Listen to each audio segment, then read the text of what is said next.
Hey guys, this is the Rallis Regimen. I'm Mike. This is Matt. And today we're talking about the role of anecdote versus study and what can you rely on. And the way I look at this, I guess, um, the studies are great, and I don't want to draw any strong conclusions, at least too strong of a conclusion, from simply an anecdote. I want it to be backed up by studies before I draw a strong conclusion. But at the same time, studies are real hard to conduct. And if you wait for every single thing to be proven by study before you start doing it, you're going to do like very few things and you're going to have like very few strong positions.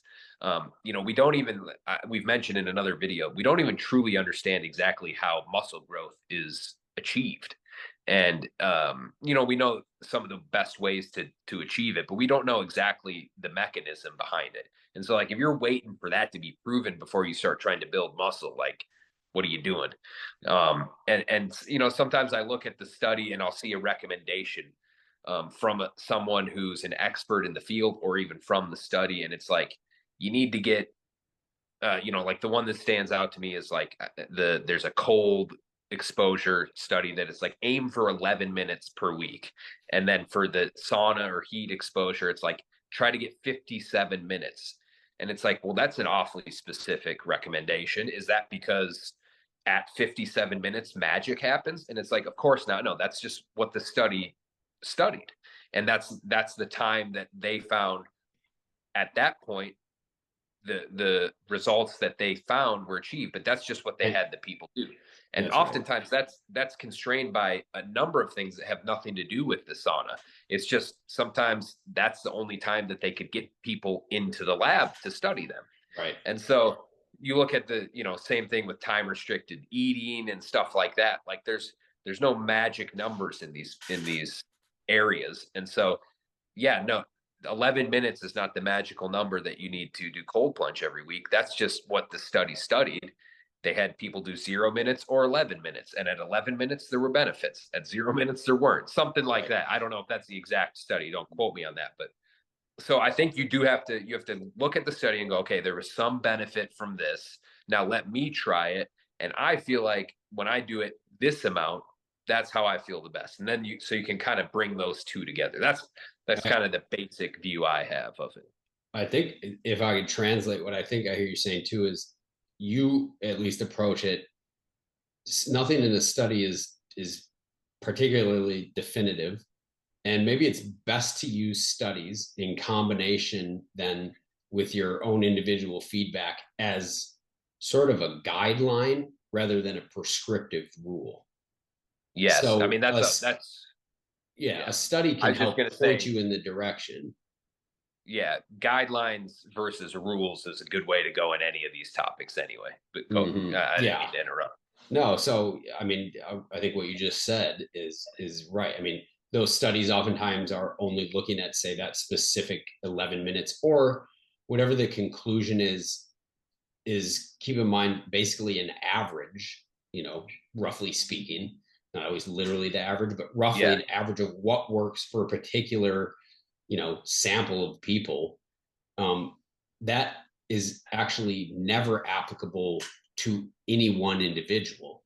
And so it sort of actually inherently can only be a guideline. It can never be a prescriptive rule without taking the individual into account. And taking Right. the individual into account means, for most people, you have to pay attention to your own situation, your own results, and a little bit of trial and error. The study can be helpful in containing where you might try that error. It's And it probably not good to try 1 minute a month of cold exposure. That's probably not going to do very much. And it's like you probably shouldn't do 3 hours a day, or you might die. Like so, it yeah. constrains where you, because otherwise, lifting, whatever, cardio, whatever thing, intervention we're talking about, if there is no study to sort of constrain the parameters, your trial and error could take a lot of time because the range is almost infinite. So Yeah. studies are super helpful in that way. I think you get into trouble when you start taking them as hard rules. Well, I think one study that comes to mind based on what you just said, is the sleep study that we just both heard about. You sent it to me, where the viewing light at night negatively affected people getting to sleep. And when you look closer into the study, first of all, it was only by a few minutes that it took them longer to fall asleep, the people that viewed the bright light versus the dim light. And then within that, that was just an average. And if you looked at the individual variation, for some people, the light had no effect. And for some people, it had a huge effect. And Mm, then you look at even more factors. It's like, what are you watching on your screen?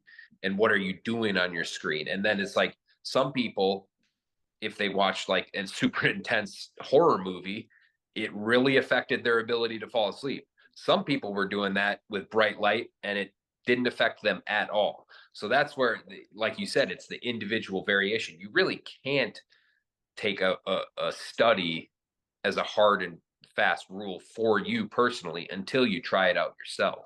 right. And I mean, that's certainly stuff that we do. I mean, for the cold plunge that we've used a couple examples of, I've found that 2 minutes is a good amount for me. I think when I get to that 3 minute, I start to, it almost is like too much of a stressor on me. And I don't get that mood boost. I get it in the short term, but then by the time I'm headed to the gym, I almost feel worn out. So Mm, I've dialed it back to 2 minutes. And then, there's a bunch of those types of things that I can point to where you look at the study to kind of, like you said, set the parameter, and then you go from there and trial and error. And mm. I'm often not a great scientist in that regard. Um, Sometimes I am, but sometimes I throw like 7 interventions together, Yeah. and it's hard to tell. Specifically, people always ask me, because I recovered really well from my Achilles tendon tear, what did you do? And I'm like, dude, I did like 80 different things. I don't Yeah. even know what really helped. Um, Yeah. And so, that so would be that recovery would be a time when, the you're far and away your number one priority was to recover from the injury. So that right, really not wasn't because an ideal time to run a science experiment and control for variables. You right, wanted to yeah, throw the kitchen sink at it, and just it didn't really matter what worked. It just mattered that something worked to get you back faster. yeah.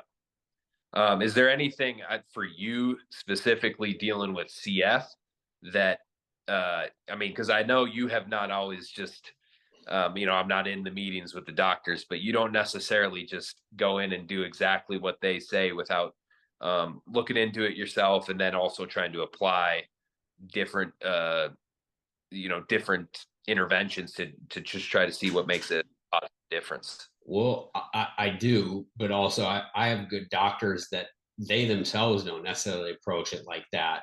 Like I'm a number in a study.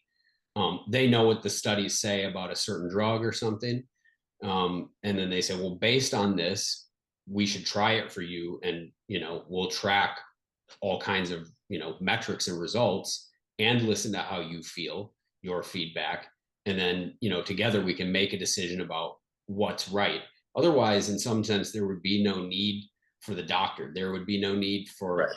personal trainers in fitness, because it's like if it was just a one size fits all for everybody, it's like develop the protocols, develop the drugs, develop whatever, and Yeah. just give everybody the same thing. So it kind of doesn't matter, what area of health or science you're looking at. There's always going to be an individual aspect to applying any of scientific studies, findings to anything, and to be add another layer of complexity. You as an individual cannot have a prescriptive, um, you know, reading from a study. But even within that, your personal experience of something may vary day to day, like based on whom knows how many factors. Some days for you, Yeah. 2 minutes in the cold plunge might be right. Some days, 3 minutes right might be right. Some days, three Right. minutes is way too much. So to just sit back and think, whatever it is, like this is how I lift every day. This is how I expose cold every day. This is how I eat every day. Nutrition is one of those things that's rife with zealots of like eating a particular way all the time. And it's like, Yeah. okay, it's one thing if I have an allergy to a food, and I'm going to avoid that. It's another thing to think that I can dial it down to the exact thing in a study, and then that not only is that study of an average thing apply to me as an individual, but applies to me all the time. Yeah. It's just not how it works. It's kind of frustrating for our human, sort of. There's a part of us that has a drive to want to know things. Maybe our left hemisphere in our Mm, brain, mm. is driven to want to know for certain Yeah. that this is the way, and we can delineate that out into a perfect plan and program that we never deviate from, and that'll result in the perfect optimized outcome. And unfortunately, that it's just not reality. Yeah, I mean, I think the thing that I would add to that, which is what you're already saying, but just to emphasize, I think you can also look at specific mechanisms too narrowly and think not just day to day, but like, oh, this causes this, so I Mm-hmm. should stay away from that. But that that one thing that you're talking about, whether it be the lifting or the cold plunge or eating a certain food or drinking coffee, like it doesn't just cause that one mechanism. It's 80 to 100, just like so Right. many different things are going on. And you have to look at the whole picture. But then not only that, you have to understand that there's no ideal or optimized perfect outcome even within that. There's all just trade-offs. And Mm. so you, I tried to get you to take a hard line stance. I tried to get you to bury the medical industrial complex and your doctors, and you didn't take my bait. You gave another great detailed nuanced answer about uh, all of the different contexts that you got to look at when you're making these decisions. And I think honestly you summarized it pretty well. Yeah, I think the bottom line is life does not happen in isolated variables. Yeah, We got it to look at the depends. whole. It depends. You got to look at the whole picture. Got to look at the individual. I think Use we the might have use the to. studies as guidelines. Yeah, yeah, that's good. Studies as guidelines. Um, I think the new catchphrase for Rallis Regimen might be "It depends." It depends. It's a good one.